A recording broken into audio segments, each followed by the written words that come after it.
you're going to get this one done? I think I finish him wherever the fight goes, to be honest. Obviously, I know he can bang, but every fight we get a breakdown made of our opponent, and it actually shocks me how much he gets hit. And I know he takes one to give one, but you can't really just do that at this level. That's why he's lost to people like Eddie Alvarez, Dustin Poirier, Charles, because you can't just take one to give one. And I'm not going to just be standing there to let him hit me back. You know what I mean? So, for using me range, keeping him on the outside, and I've got a feeling I'm going to knock him out, to be honest. I don't know what it is. I've just got a sneaky suspicion I'm going to knock him out. So, the reason I'm going submission here for Paddy, 48% of his wins are by submission. He's got 11 total. That's pretty impressive. Now, granted, the opposition he's fought, nowhere close to who Gaethje's fought, but still, that's impressive. It's 11 total.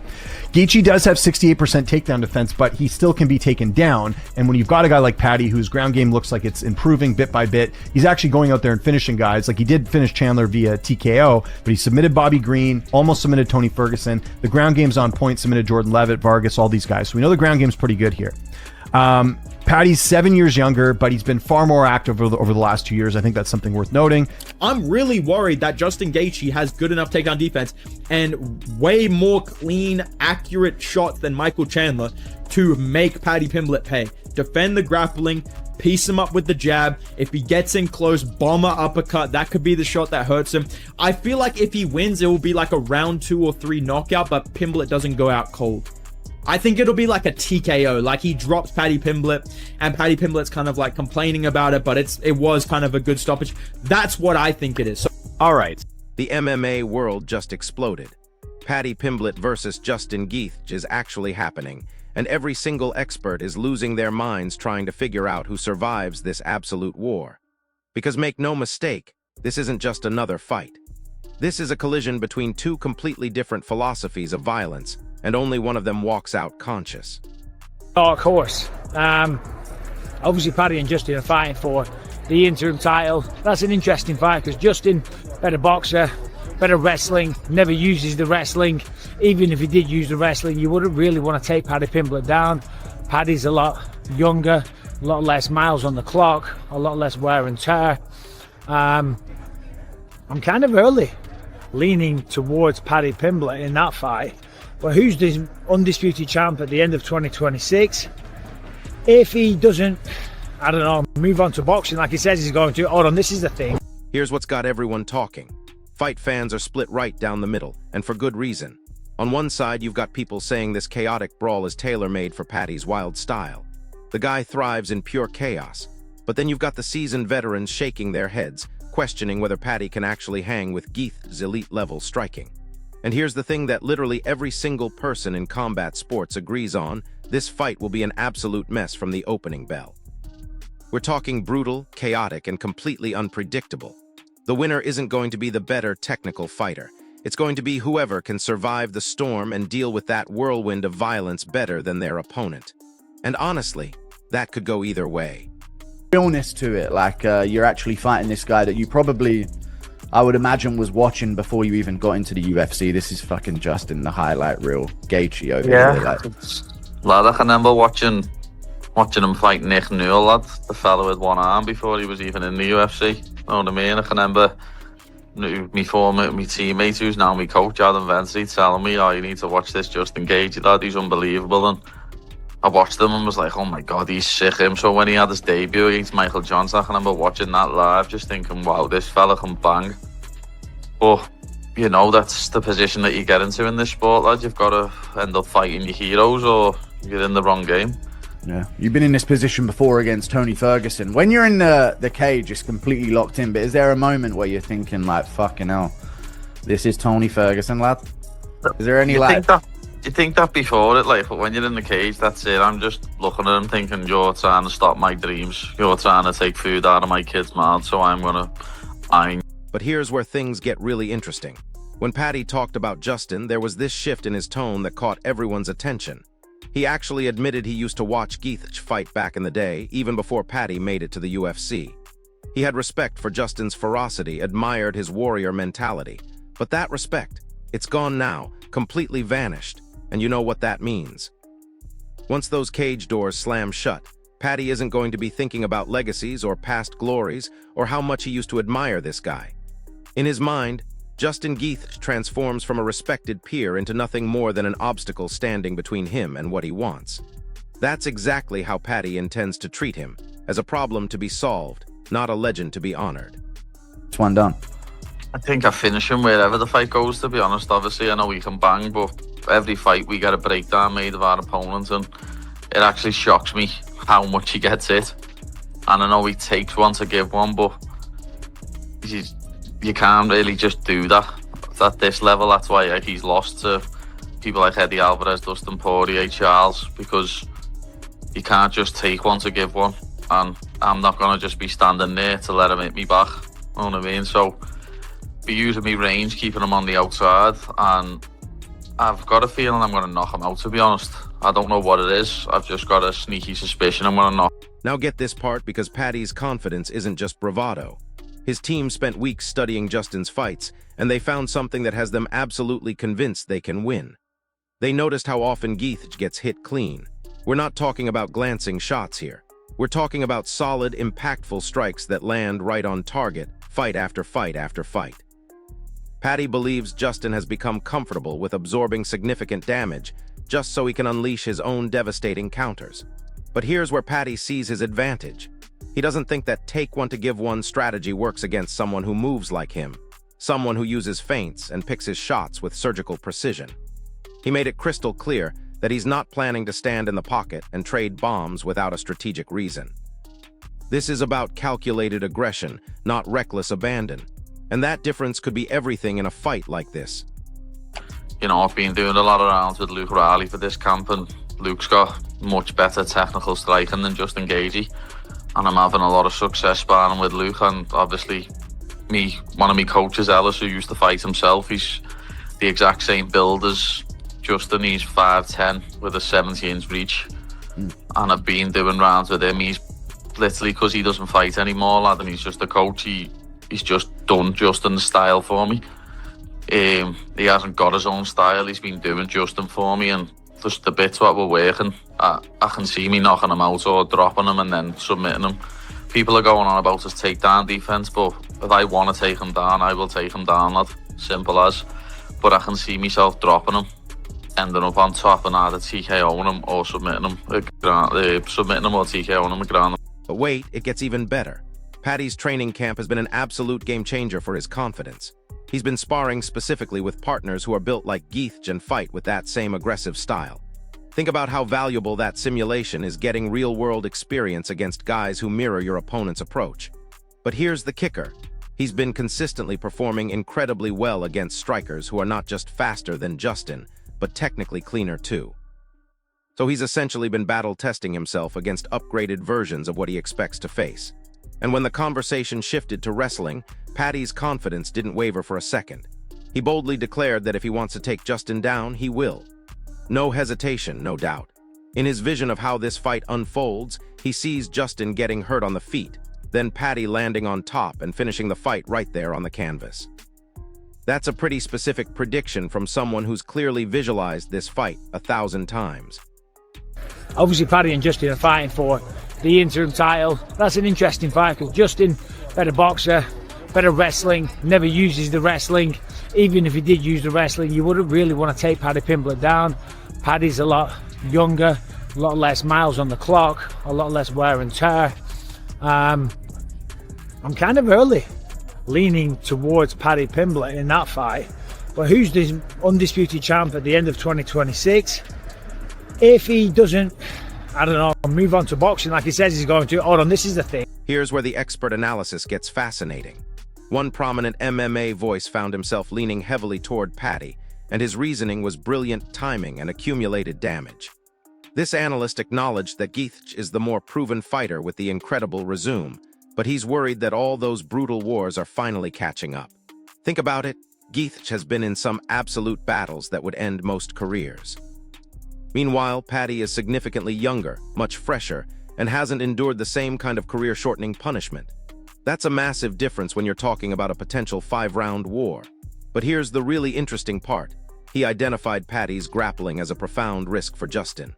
The logic is fascinating. If Justin tries to take Paddy down to avoid the striking exchanges, it could backfire spectacularly and play right into Paddy's submission game. It's a classic be careful what you wish for scenario that could flip this entire fight. Let's do a quick tale of the tape between these two. Justin Gaethje, 26-5. Paddy Pimblett, 23-3. 37 years old to 31, so big age gap here. 5'11 to 5'10, 70 to 73. So Paddy Pimblett going to be younger. Also will have a 3-inch reach advantage in this matchup. But let's start first with the highlight. Justin Gaethje. Have a look at this matchup. I did mention it there. It is 5 rounds for the interim title. He is 26-5. He's got 19 knockouts, 2 submissions, and 4 decisions. Currently ranked number 4 in the lightweight division. He'll have a 1-inch height advantage in this fight, but that's about it. He's also a former UFC interim lightweight champion. I believe he'll be the first fighter in UFC history to win 2 interim titles. And get this, James Lynch jumped on the same train, but for slightly different reasons. Lynch kept hammering home the age and activity gap between these two fighters. He sees Paddy as younger, more active, and hitting his stride at exactly the right time. Meanwhile, Gaethje has slowed down his fight schedule, taking longer breaks between those brutal contests. To Lynch, this isn't just a minor detail, it's monumental, especially in a 5-round fight. Having one fighter who's endured years of relentless wars versus another who's relatively fresh could dictate the entire outcome over 25 minutes. Lynch stressed that this disparity becomes even more pronounced as the fight wears on and fatigue becomes a factor. When you're talking about 2 guys who bring this level of violence, conditioning, and recovery become absolutely critical. Where, again, I talked about ways can win. Part of me thinks Gaethje could go out there and knock out Paddy Pimblett. He could do it, right? Like, he's got knockout power. He's got some of the best knockout power in the division. And again, it is concerning with Paddy Pimblett having just a 42% striking defense here. That's not good. Guy like Gaethje connects. That's not going to be very good for you there.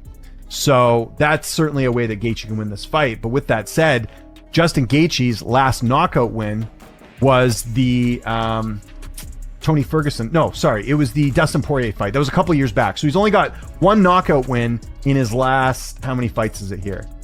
His last 1, 2, I think one knockout win in his last 7 fights, if my math's correct here. 1, 2, 3, 4, 5, 6. Sorry. 1 knockout win in his last 6 fights. Now here's where Lynch got really specific about the danger zones. He wasn't dismissing Gaethje's legendary knockout power at all. He fully acknowledged the concussive force that Justin carries in his hands. But he refused to treat it as an automatic outcome. Lynch identified the real danger Paddy faces in those early exchanges, especially if Justin lands one of his fight-ending shots. However, he countered with a crucial observation: Justin hasn't actually been knocking everyone out cold lately. He's still incredibly dangerous, but that automatic finish isn't always there anymore. In Lynch's view, the narrative that Gaethje simply walks in and ends it is actually overplayed. He argued that Paddy not only surviving those initial dangerous rounds, but navigating them successfully is very realistic. And if Paddy can weather that early storm, the entire complexion of the fight changes dramatically. The reason I'm going submission here for Paddy, 48% of his wins are by submission. He's got 11 total. That's pretty impressive. Now, granted, the opposition he's fought nowhere close to who Gaethje's fought, but still, that's impressive. It's 11 total. Gaethje does have 68% takedown defense, but he still can be taken down. And when you've got a guy like Paddy, whose ground game looks like it's improving bit by bit, he's actually going out there and finishing guys. Like, he did finish Chandler via TKO, but he submitted Bobby Green, almost submitted Tony Ferguson. The ground game's on point, submitted Jordan Leavitt, Vargas, all these guys. So we know the ground game's pretty good here. Paddy's 7 years younger, but he's been far more active over the last 2 years. I think that's something worth noting. But here's where Lynch really went all in on Paddy, the ground game.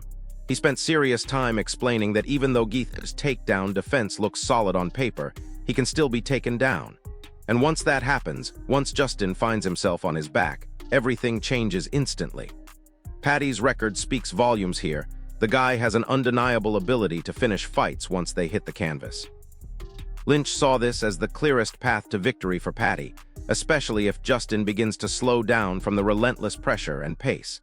It's a strategic angle that many casual fans overlook, but Lynch believes it's Paddy's golden ticket to victory. The question becomes whether Paddy can create those opportunities and capitalize when they present themselves. But to me, it's really important to just look at these two stylistically. Paddy Pimblett is not a wrestler, bro. Like, Paddy Pimblett is not a wrestler. Justin Gaethje's a better striker. He has good takedown defense, and he has great power. That is my theory here, right? Because when you look at the way that these guys fight, Paddy Pimblett fights a lot behind kicks, dude. He's throwing oblique kicks, calf kicks, head kicks, body kicks, jumping, kind of, you know, switching up in the air, throwing those kicks. He has improved his boxing. That was a big weakness in the Jared Gordon fight. Hold up, though, because Bedtime MMA offered a completely different perspective that throws a wrench into all these predictions. They argued that Paddy isn't a textbook clean wrestler who consistently shoots perfect takedowns. Instead, most of his ground success comes from pure chaos, throwing wild kicks that create scrambles, forcing messy exchanges, and capitalizing on unpredictable moments. But here's the problem with that strategy against Gaethje. Justin's takedown defense, while not impenetrable, is absolutely good enough to shut down sloppy or opportunistic shots. His ability to sprawl and defend means he can keep the fight exactly where he wants it, standing on the feet, denying Paddy those chaotic grappling exchanges that he thrives in. It's a clash of styles where Paddy's usual method might hit a brick wall. I don't think that's true, dude. He's actually changed his style so much, and his stats are kind of misleading. Like, if you look at his significant strike numbers, dude, it kind of like Max Holloway. Like, you can't statistically prove that Max Holloway's defense has improved or whatever it is, or that he's more technical, but you can see it when you rewatch his recent fights. Justin Gaethje's the same, dude. Like, his defense used to be fucking abysmal. He would just walk through you, but now he actually has shown improvements in his defense. He was making Dustin Poirier miss a lot in their fight, really frustrated him with his footwork, with his head movement. Had some good moments against Max Holloway, dropped him for the first time. He sharpened up his technique. He has a really nice jab. Like I said, his defense is a very underrated part of his game. He has good footwork. He feints. He mixes things up between the body and the head. I think that'll work well against Paddy Pimblett, who's super focused on, I need to have my hands up, I need to do this, or his hands are down really low. They're both open, depending on the feints and the setups that you. And here's where things get really interesting from a technical standpoint. Bedtime MMA pushed back hard against the idea that Justin is still the same reckless brawler from his early days. They explained that Justin has evolved significantly. He now incorporates subtle feints, moves his feet with purpose, and forces opponents to miss while creating openings for devastating counters. This evolution is crucial because Paddy still gets hit clean far too often in his fights. Against a precision striker like the evolved Gaethje, those clean shots aren't isolated incidents. They accumulate over rounds, slowly wearing a fighter down both physically and mentally.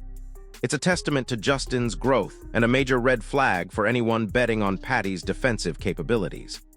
That Justin Gaethje has good enough takedown defense and way more clean, accurate shots than Michael Chandler to make Paddy Pimblett pay. Defend the grappling, piece him up with the jab. If he gets in close, bomber uppercut. That could be the shot that hurts him. I feel like if he wins, it will be like a round 2 or 3 knockout, but Pimblett doesn't go out cold. I think it'll be like a TKO, like he drops Paddy Pimblett, and Paddy Pimblett's kind of like complaining about it, but it was kind of a good stoppage. That's what I think it is. So Legendary fighter. Now listen to this prediction because it's brutally specific. Bedtime MMA believes Paddy's best chance lies in creating early chaos, hurting Justin significantly, and jumping on a quick submission.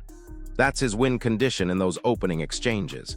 But if that doesn't happen, if Paddy can't secure that early finish, then they see the fight staying on the feet, where Justin would methodically wear Paddy down with relentless pressure and superior technical striking, possibly stopping him in the middle rounds.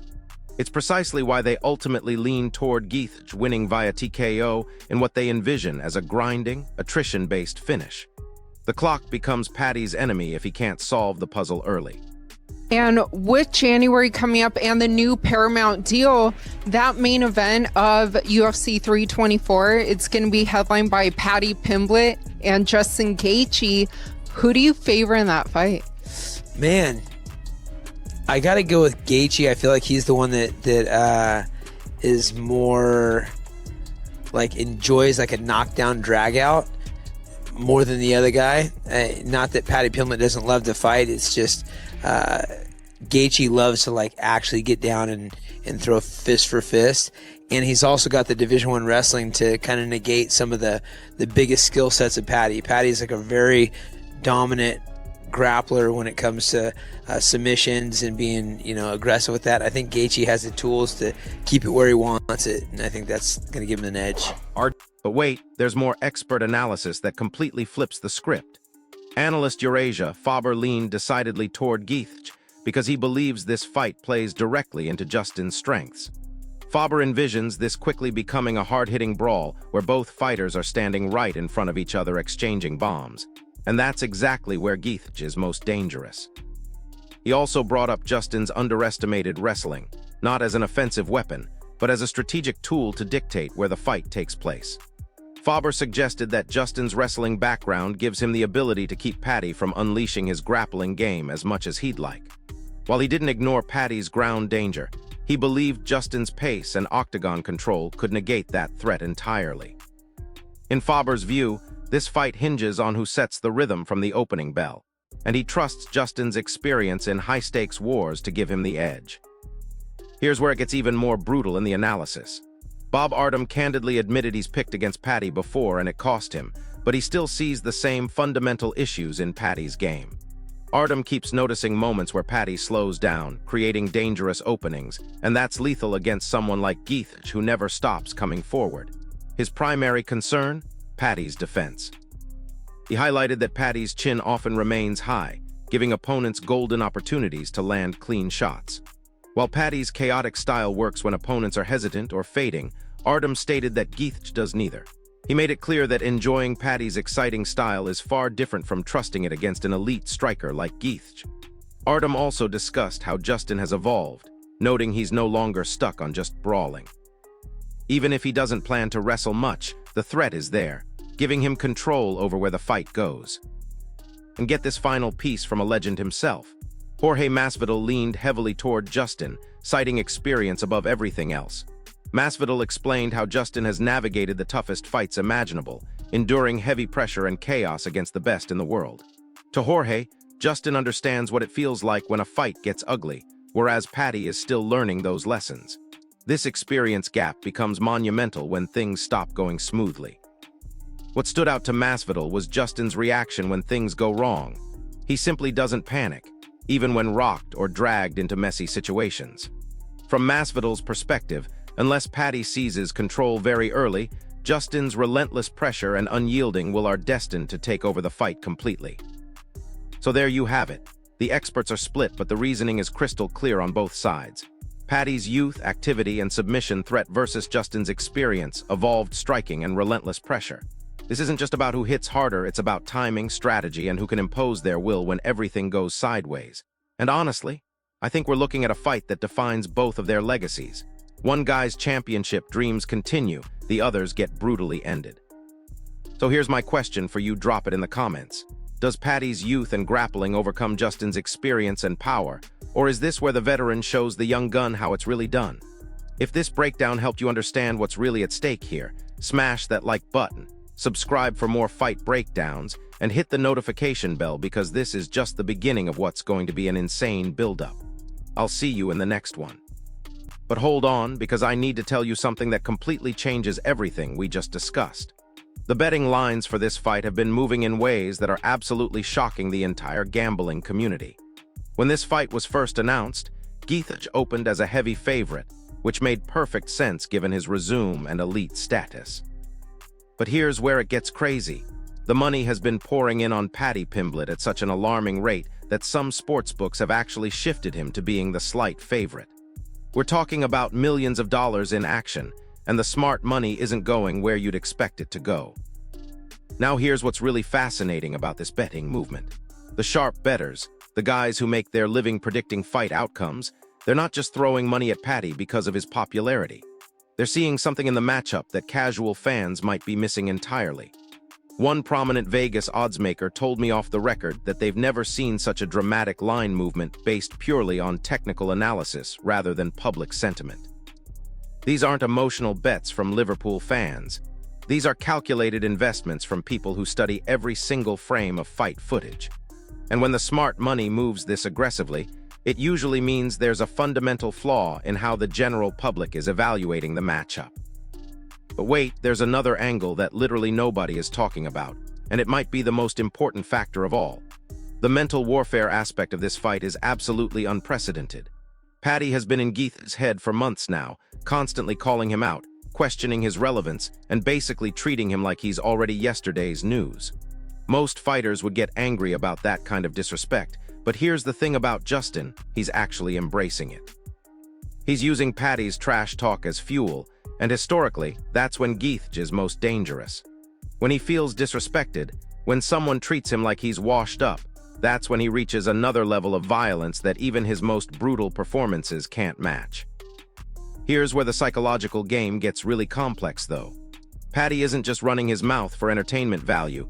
He's strategically trying to draw Gaethje into a specific type of fight. Think about it from Paddy's perspective. If he can make Justin angry enough, frustrated enough, then Justin might abandon his evolved technical approach and revert back to that wild, reckless brawler from his earlier career. That version of Gaethje was incredibly exciting, but also much more hittable, much more vulnerable to the kind of chaos that Paddy thrives in. It's psychological chess at the highest level, and the winner of this mental battle might determine the entire outcome before they even step into the octagon. And here's something that's flying completely under the radar but could be absolutely crucial. The timing of this fight in both of their careers is perfect for fireworks, but terrible for predictions.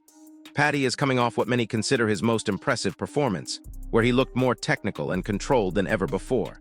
Meanwhile, Gaethje is coming off a layoff that has people questioning whether he's still got that killer instinct or if he's lost a step during his time away. But here's the kicker: historically, Gaethje performs better after extended breaks. He comes back hungrier, more focused, and with improved technical skills.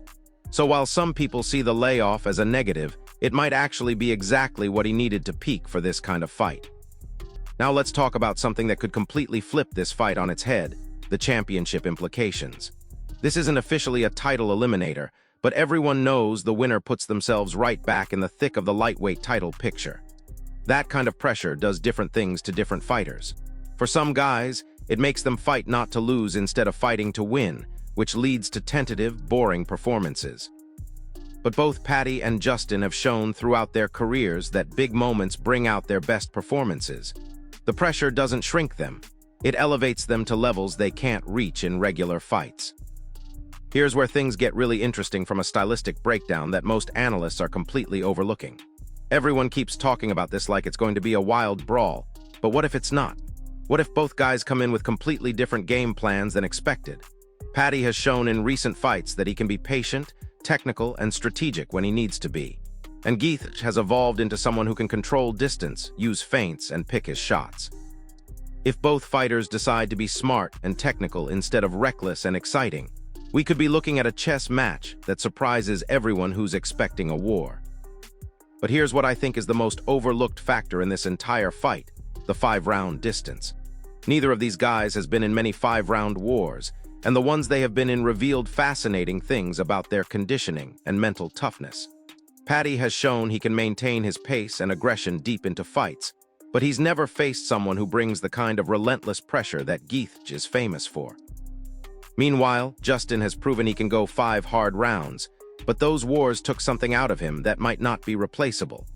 The question becomes whether Paddy's youth and activity can overcome Justin's experience with championship-level conditioning. And here's the final piece that ties everything together: the stakes for both of their legacies. For Paddy, this is his chance to prove he belongs with the elite of the division. A win over Gaethje doesn't just advance his career, it validates everything he said about being ready for the top level. But for Justin, this fight represents something even more crucial. At his age, with his fighting style, he can't afford to lose to someone the hardcore fans still consider unproven. This might be his last realistic shot at getting back to a title fight, and that desperation could make him more dangerous than he's ever been. So when you combine all of these factors, the betting line movement, the psychological warfare, the career implications, the 5-round distance, and the unpredictable nature of both fighters, you get a fight that's literally impossible to predict with confidence. And that's exactly why this is the kind of fight that creates legends or ends careers in the most brutal way possible.